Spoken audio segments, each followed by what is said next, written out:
George Edelman from MovieWeb, and I'm excited to be here. How are you both? Very well. Hi, George Very Edelman. well, George. I love Kermit the Frog. I Yep, love Kermit. I'm glad. I love him too. That's why he's on my shelf. I also love Darth I love Vader. I love a lot of things. I love Westerns. I don't have any Western stuff behind me, but I really love Westerns. And I wanted to start, Richard, by asking you, I can think of a million reasons why, but I want to hear from you, and I want our audience to hear from you. What, how would you say Unholy Trinity bring something to the genre, to the experience for audience who love them? They're going to get something different. How would you frame it? What kind of specifics would you throw out there about this? think the characters are different and it's not a generic Western. I think we really focused on what was happening in America after the Civil War and then wanted to create with these characters like a rich characters, whether they were the leads or whether they were the supporting characters. They all came from somewhere different. They were all going through something else at the time. And then we wanted to make it entertaining and we wanted to keep it tight. And so in this day and age, we wanted to be like, oh man, if I'm going to watch a Western, I want to get all of it, including the action. But hopefully there's enough heart with the characters and the stories that are going on that it resonates more than just a normal Western. Can you talk a little bit about how you handled the action, and what you were going for and what you think comes through?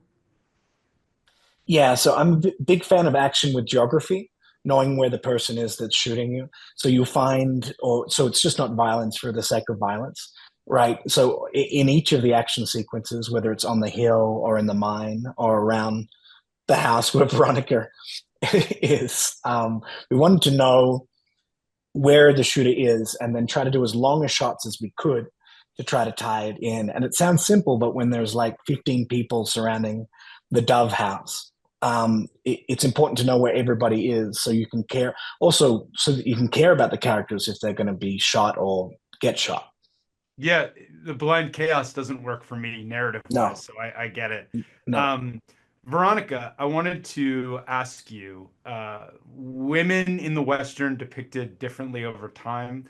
This is a character who I think of the scene where they're like, "You're the deputy" when she comes out, and it's like that she's kind of thrown into this kind of immediate, like, can you talk a little bit about how you approach it, and what you're hoping to communicate, like, what she's up against everywhere she goes and with everything she deals with? I wish in these modern times, women like her would have more relevance. And the character that Richie created there is she is wonderful. She is a woman that's ahead of her time, and she's not a typical female character of a Western. Sarah is central to the story, I think. She makes decisions, she saves lives, and carries a deep emotional weight. And in most classic Westerns, I think women are often relegated to the sidelines as victims or love interest or background figures. But Sarah is something else entirely. She's a midwife, a healer. She's best friends with the prostitutes. She's taking care of them medically. She's a peacemaker. She rides out alone in the middle of the night when someone needs help.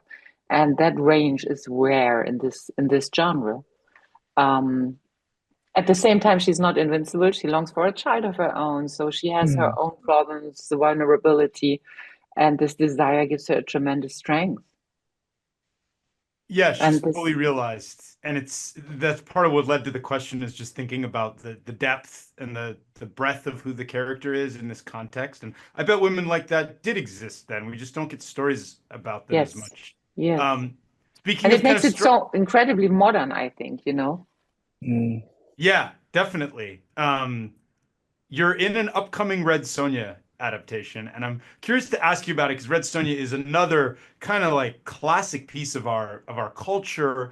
It's part of a, for lack of a better word, kind of like driven by, sword and sandal versus, Western. These are very heavy genres, but women's role, and I think you play a mother in it, and I'm curious to hear you talk a little bit about that film and maybe what we can expect. Um, I would love to talk to you about that film when it comes out in detail, but I can tell you it's an incredible, unusual story. It is full of surprises. It's about female empowerment, and the character that I play there could be the sister of Sarah. Interesting. She's very unusual as well. Yeah. Richard, you've done a couple Westerns now. You like the genre. I'm curious what it is that brings you back to it, and like what you're mining, as no pun intended with the mine stuff, but like what you're going back and you're bringing new stuff into it. And as a huge fan of the genre, and I know our readers are too, are there some things you can talk about related to it? Like what draws you in? Yeah, it's similar to what Veronica said about there not being female representation in westerns. The women ran the towns because they were there for the longest, and so, like Veronica's character as the nurse, as the sheriff when he's not in town, there's so many more Western stories to be told from a female perspective and also from an immigrant perspective.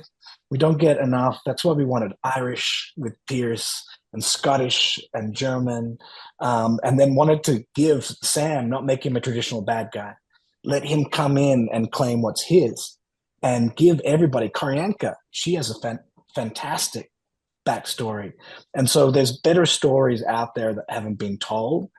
And I think America after the Civil War is just a minefield of good stuff to tell. We're working on a Calamity Jane film. We're working on a Stagecoach Mary film. My wife has written an adaptation for a female-driven Western called Lucy Kavanagh that I'm working on with Veronica. So there's just more to be done that hasn't been done. I'm very excited you teased some of that for us.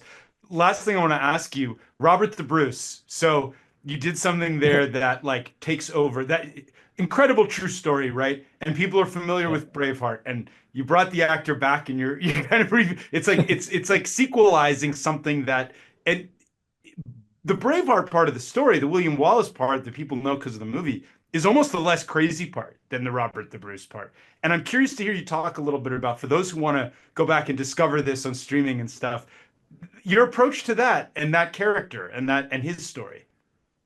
So I was 15 when Braveheart came out, and it kind of changed my life as a filmmaker. And we only had this is Robert the Bruce is almost 10 years ago. We're in a very small budget. So we're looking at what type of story could we do for the tiny budget that we had. So we found this one bit in his life that's true, where he was on the run from the English and the Scottish. And we just tried to capture that. And we lucky enough, Angus McFadden and Jared Harrison, this amazing cast came along, and it was just me trying to get into that genre because I'm from Scotland. Yeah. So before Australia, and we're actually doing a James Douglas series, so we can do it properly on the scale that it should, because the Black Douglas is the one that hasn't had his turn. William Wallace had his turn. Robert the Bruce has had his turn, but James Douglas hasn't had his turn yet. Oh man, I want to see that so bad. I have to wrap. I'm excited for it. I can't wait to let our readers know that that's coming too. Thank you guys both for doing this. Have a great rest of your day. Thank you so much, George. You too, buddy. Great questions.